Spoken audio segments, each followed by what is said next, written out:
Undang-Undang RI Nomor 39 Tahun 1999 tentang hak asasi manusia dijelaskan di sana bahwa hak asasi manusia adalah seperangkat hal yang melekat pada hakikat dan keberadaan manusia sebagai makhluk Tuhan yang Maha Esa dan merupakan anugerah daripada Tuhan sendiri bahwa perlu dihormati, perlu dijunjung tinggi, dan perlu dilindungi.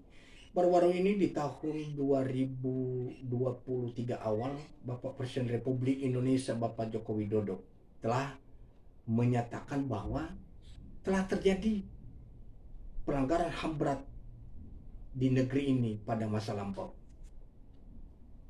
Dia menyatakan ada beberapa peristiwa pelanggaran HAM pada saat itu.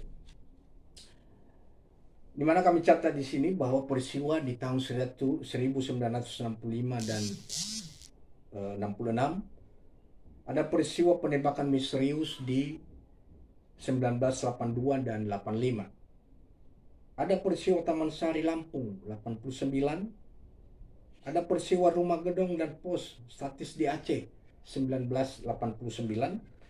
Ada peristiwa penghilangan orang secara paksa di tahun 1997 dan 1998. Ada kerusuhan Mei di 1998. Ada kerusuhan Trisakti Semanggi 1 dan 2 pada tahun 1998 dan 99. Ada pembunuhan Dukun Santet di 98 dan 99.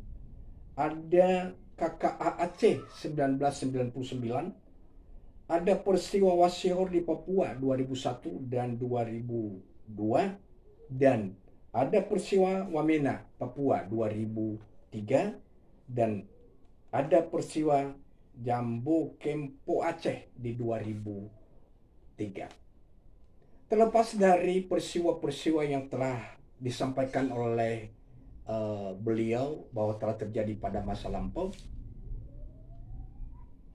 apakah sudah ada penyelesaian? Apakah sudah ada penyelesaian secara hukum atau belum ada penyelesaian? Terlepas dari situ, kami mau sampaikan kepada pemerintah, tentunya kepada Bapak Presiden, ada hal-hal yang sampai saat ini belum dianggap bahwa hal penting telah terjadi di bangsa ini yang perlu diperhatikan, dan sama dengan hak atau pelanggaran hak asasi manusia, sama halnya juga berat, pelanggaran berat seperti Bapak Presiden sampaikan. Ada beberapa peristiwa. Peristiwa yang dimaksud kami adalah peristiwa pelarangan ibadah bagi umat yang minoritas yang selama ini berderetan terjadi mulai dari dahulu sampai saat ini terjadi di mana-mana. Ada penutupan gereja, ada pelarangan ibadah. Bukankah undang-undang kita, Undang-Undang Dasar 45 pasal 29 ayat 2 berkata,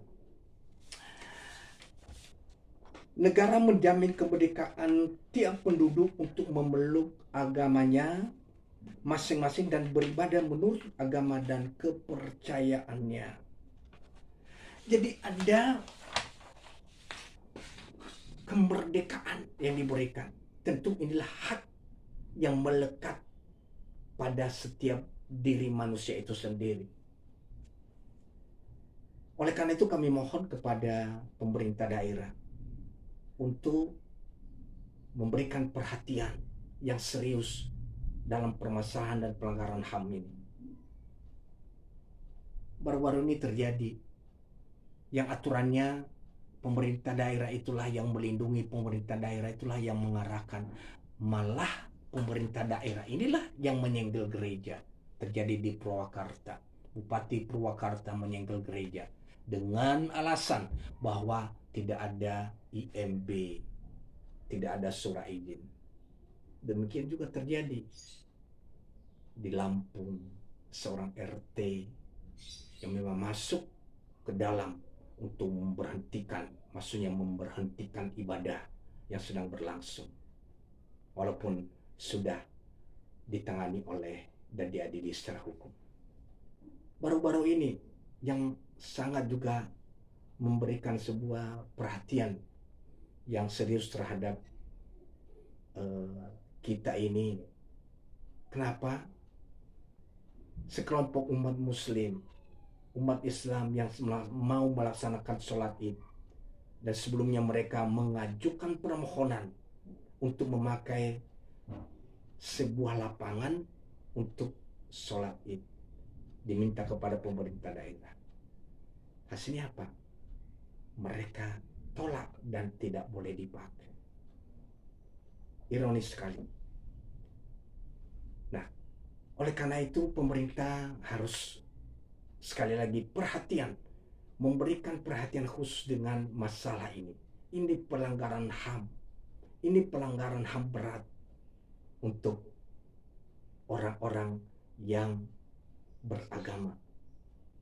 Saya percaya bahwa bukan agama minoritas yang menindas agama minoritas. Bukan agama mayoritas yang selalu melakukan hal-hal ini kepada agama minoritas. Tapi hanya ada segelintir orang yang tidak suka dengan kedamaian, yang tidak suka dengan ada toleransi antara umat. Dia selalu mengacaukan. Dan inilah intoleran yang harus kita tolak, yang kita selalu perangi bersama-sama. Dan sekali lagi, pesan kami kepada pemerintah daerah, tolong diberikan perhatian dalam hal yang satu ini, yaitu terjamin manusia Indonesia, orang-orang Indonesia beribadah sesuai dengan agama dan kepercayaannya.